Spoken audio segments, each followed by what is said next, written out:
This is episode 498 on the 23rd of March 2022.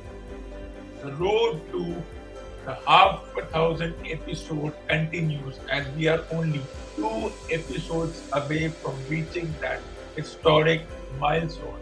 But before we reach that historic milestone, there's another milestone which was achieved this evening.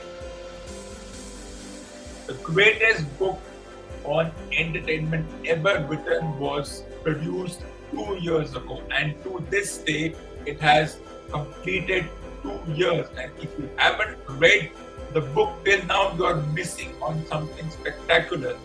You have to read the book. You have to read the greatest book on entertainment ever written, because if you miss this, you miss something spectacular, something legendary. And if you miss something spectacular, something legendary, well, then you miss a lot. And if you miss a lot, then what are you here for? So you have to read the greatest book on entertainment ever written, because 2 years are completed to this day, and who knows, 20 years later, this will be announced as the greatest book on entertainment ever written. But let's look at the state of the Women's 50 over World Cup. As always, it has reached the stage where the race to the semi-final heats up.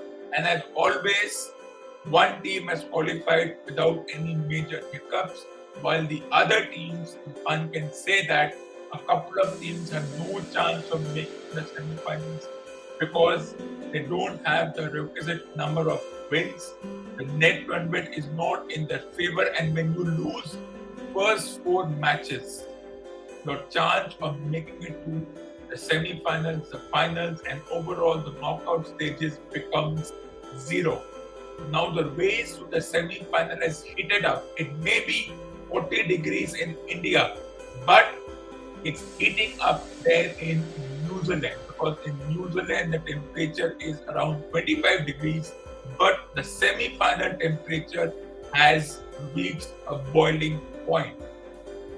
The interesting thing is that apart from Australia, no other team is confirmed for a semi-final spot.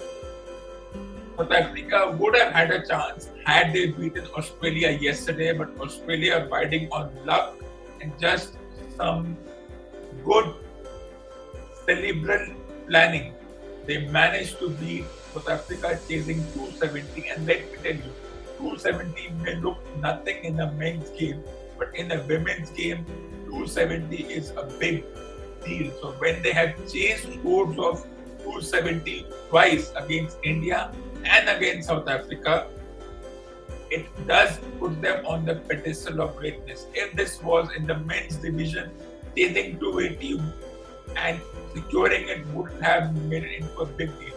But women's cricket, despite being there for over 4.5 decades, it's still in a stage where minor things like chasing 270, 280 is a huge deal. And that's the way we look at it. We look at it in a very childish manner when it comes to this sport, especially the women's division. So Australia have qualified and everyone is impressed. No one is surprised that Australia has qualified. It would have been a shocker if they had not qualified and if they were struggling like the other teams. But then they have come up with plans, but they have only qualified for the semi-finals. So the trophy is still not in their hand. It's not as if it's a given that they will win the trophy. Anything can happen in the semi-finals. But who will they face? Because there are still 3 spots available. And South Africa, West Indies, England, and India are in a shootout for those 3 spots. And net run rate always comes into play, no matter what. Teams stumble, they lose a few, they win a few, then it comes to this must-win situation. Then history repeats itself that for this team to qualify, this team has to lose to this team, and that has to happen, this has to happen. So many permutation combinations have to come into play, and I find that ridiculous. Why don't you just win without letting things like net run rate and results of other teams' performances affect your entry into the knockout stages? Because every time this happens, it really makes me heat up. I do not like this situation, but that's the story.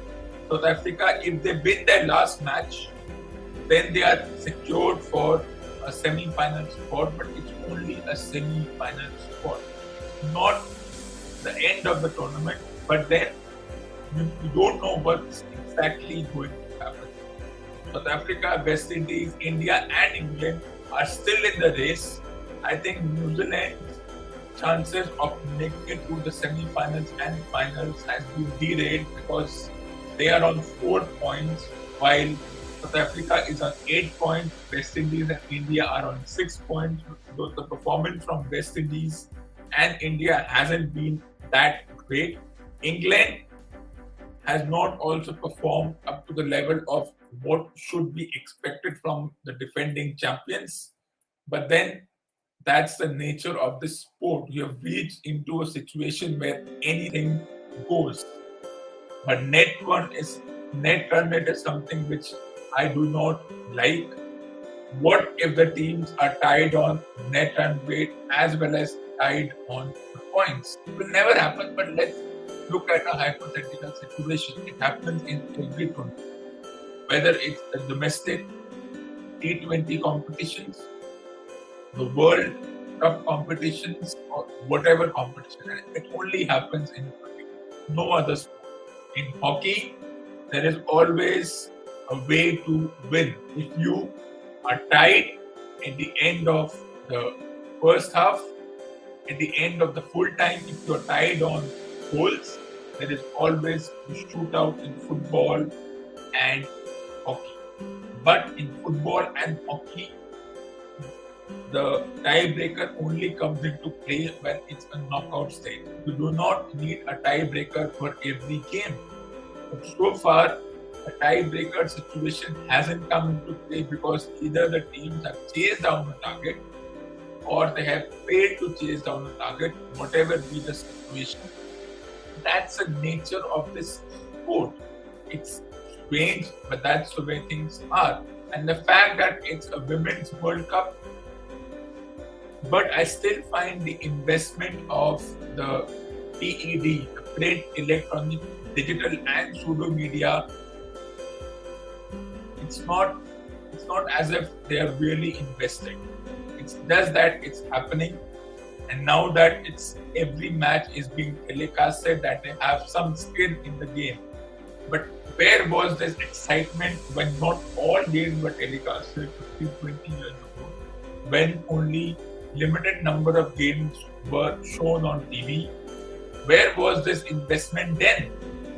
All this is nothing but a facade, a charade. All this interest in the women's game, whatever be the women's game, whether it's tennis, hockey, football, cricket, whatever be it, We still don't have a women's Indian soccer league. We still don't have a women's Indian T20 competition. We have been waiting for 14 years, but the exclusions by the Indian Cricket Board are no longer excusable. So that's just the attitude one has. But coming back to this, so South Africa, West Indies, India, and England, well, it's between England and New Zealand. They're all fighting for the three spots. Let's presume that South Africa qualifies, which means if India loses to South Africa on Saturday, then India will remain on 6 points. If West Indies wins that final match, they are through because they will get to 8 points. Then England, India, and New Zealand will compete for the final position. And that's where it will make it more interesting. So yes, New Zealand, it's difficult for even if New Zealand wins their last match, they will be on 6 points. England might get to 6 points also. If West Indies lose their last match, India loses their last match, hypothetically. England, if West Indies, India, England, New Zealand are tied on 6 points, then on the basis of net run rate, India has a chance. But you don't want something as mundane as net run rate come into the picture, because that's not how you want the tournament to progress. So who knows what will happen? Of course, India beat Bangladesh yesterday, making only 231, and once again the middle order just could not cope up. They scored 50 runs in the first 10 overs, then it's as if they fell into a deep slumber and forgot that they were playing a match, and they went into this shell where they were not ready to score runs. Of course, one can say that the other team bowled well. I was also watching the South Africa-Australia match, and at no point in time did the Australian batters allow the South African bowlers to not allow them to score runs. They made sure that they were either scoring boundaries or getting singles or doing something which would put South African bowlers off their flanks. On the other hand, all you saw, there was no aggression from the Indian batters. And if there was an attempt for aggression, the aggression did not go through. One can keep on excusing over these things. Of course, when India made around 270 in the match against Australia, the moment Australia made 120 in 20 overs, the game was done and dusted, and it was only a matter of formality for Australia to win. So what happens in the game against India and South Africa? Of course, South Africa will be smarting from their loss against Australia, and they will want to put a few things right. And the interesting thing is, whether it's the men's division or the women's division, South Africa have always fallen short against Australia in most World Cups. They haven't been able to beat Australia in World Cups, irrespective of it's the men's division, women's division. Is it psychological or something else? One doesn't know. It's not as if Australia have not faltered in World Cups, but sometimes things just work your way because everyone knows what they are doing. Compare it to the Indian team. The coach is confused that he doesn't know which player to send at what position. Knowing that the captain is not contributing as in terms of batting, he could easily send someone who has contributed ahead of the captain, but then here the emotion comes into play. When a certain player from the Indian team doesn't make runs, we go after him like a ton of bricks. But we somehow gloss over the errors of the same player in the women's division who may have been playing for 23 years, but it doesn't matter. You have to be equal. So what would I do for the next match? I would take a gamble, tell the captain, I'm sorry captain, you may have been playing for 24 years, but you haven't contributed the way you should contribute, and compared to the captains of the other team who have at least contributed in some manner in their all-round aspect, we will have to put you on the bench. It will never happen. It will become a controversy even if the coach tries to do something as radical as telling the captain, "I'm sorry, you will not be part of the team. Neither as a player nor as a captain have you done something worthwhile." And that's what I would tell this particular captain. That the fact that you will be benched from the next game and I'll get the all-rounder to take your place, and then we can make sure that the batting works. But it will never happen. If it does happen, it will lead to all kinds of controversy and whatnot. But that's the way things are, and we have to accept that. That's the way this particular World Cup is stacked. Of course, why do we even need the semi-final and the final? Let's just hand Australia the trophy because everyone is saying Australia has been the best team. Of course, when you win all your group games, you are the best. That's the nature, that's the mentality, that's how the human mind works. Because we have seen them win. We've hardly seen an Australian team lose. So our brain has been turned in such a manner that when it comes to Australia, as I've said numerous times in the previous episodes, in the world of hockey and cricket, Australia will always be in that position that they will be the tournament favorites even before the tournament starts. And then when they start winning all their games, league games, group games, whatever be the format, they want to win this tournament. Well, saying that this team is favorite is very easy to say. It's the easiest thing we can say because it's the laziest thing we can say. Australia could easily be knocked out in the semi-final. One doesn't know what will happen in the semi-finals because when you win all your group games, there will be a full stop. There will be a point when you will have how much gas you have left in the tank. You can go on to win all the matches and then you become complacent that we'll easily go and win the tournament. We'll beat whichever team comes in the semi-finals. It could be any team between West Indies, India, England, New Zealand. If we presume that Australia ends at 1 and presuming that Africa ends at 2, and then the 4 teams between West Indies, India, England, and New Zealand end up at 3 and 4. It could be 1 versus 3, 2 versus 4, 3 could be India again. You don't know what exactly is going to happen. But the human mind works in a strange manner. We have certain obsession about certain people. We want to put certain teams, individuals on the pedestal because that's what human nature is. Like we would put teams like Argentina, Brazil, Portugal, Spain as the favorites for the Football World Cup later this year. And then if any of these teams is knocked out from the group stage or the semi-final stage, then the thing will be they were not ready. They did well in the group stage, but that's not enough. If the group stage was good enough for you to be given the favorite tags or the winner's tags, and why do we need a semi-final and a final? Let's just give the team topping the group or topping the league stage or whatever be the format as, let's just hand them the trophy. But there's a reason. There are semi-finals, there are quarter-finals, there is the final. One team will eventually end up as a runner-up. One team will be holding the trophy. So one team gets the gold medal, the other team gets the silver medal, and then the remaining 5 teams will be disappointed. And that's the nature of this tournament, and that's how things go. As I said about yesterday's match against Bangladesh, let's not bring hypotheticals like pitch and weather into play because when you start talking about pitch and weather, I have only one phrase to say: naach na jane aangan tera.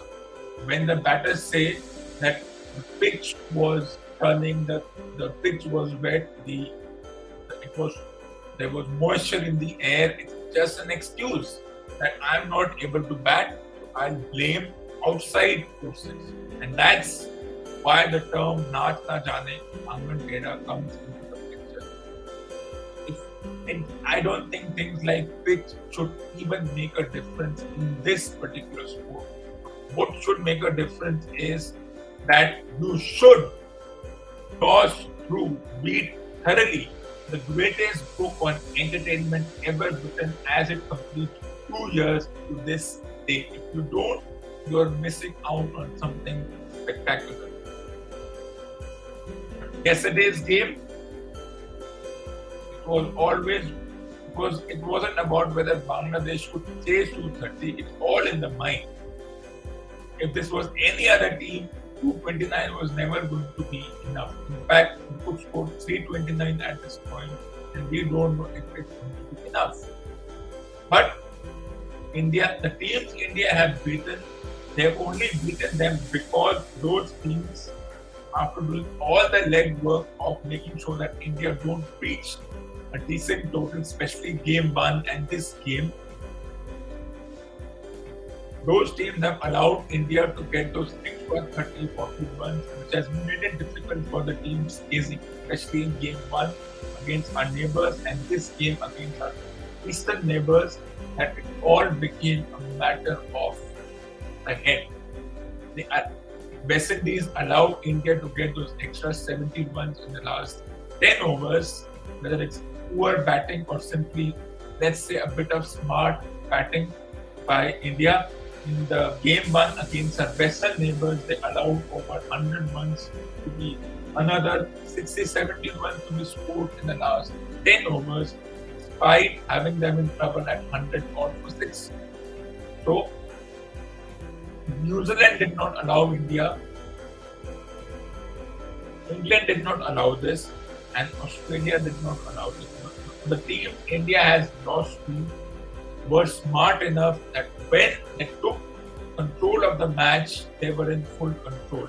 But teams like West Indies, our eastern neighbors and our western neighbors took the foot off the throat and allowed the team to get to decent scores of 250, 230, and of course eventually in one game close to 320. And don't expect a team like South Africa, if they have India in trouble, they will not take the foot off the throat. They will make sure that they scramble the team. It will become all a matter of mind game. If you have to beat a team like South Africa, then when South Africa has you on the mat, you have to make sure that you do something which makes them take the foot off the accelerator. But that's only possible. What I would do is, if the captain cannot be dumped or rested or taken off the team, then the only way to do is don't send the captain beyond till number 6 or number 7. Send others. I would gamble by sending the Vishwakar, Sneh Rana, or even the Richa Ghosh, or any of these people at number 4, number 5, or even a Harmanpreet Kaur, because they have to get the batting order right. Who has been scoring runs? Everyone but the captain. 1 half century in one match doesn't make up for all the errors made before that. So the coach has to be strict on this. They cannot rely on the 23-year-old experience of the player, because it doesn't matter anymore. And if it's same in the men's division, I would do that as well. In the men's division, the story is completely different. We have a different craze in that manner. But in this game, I would do that. If it becomes a controversy, coach has to say the decision was taken, because that's how team works. We have to look beyond the name of that particular player. But it's hypothetical to think in this manner, but in the practical situation, it's a completely different story. One doesn't know what will happen.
This ends episode number 498 on the 23rd of March 2022, and I will be back with episode number 499 on the 25th of March 2022.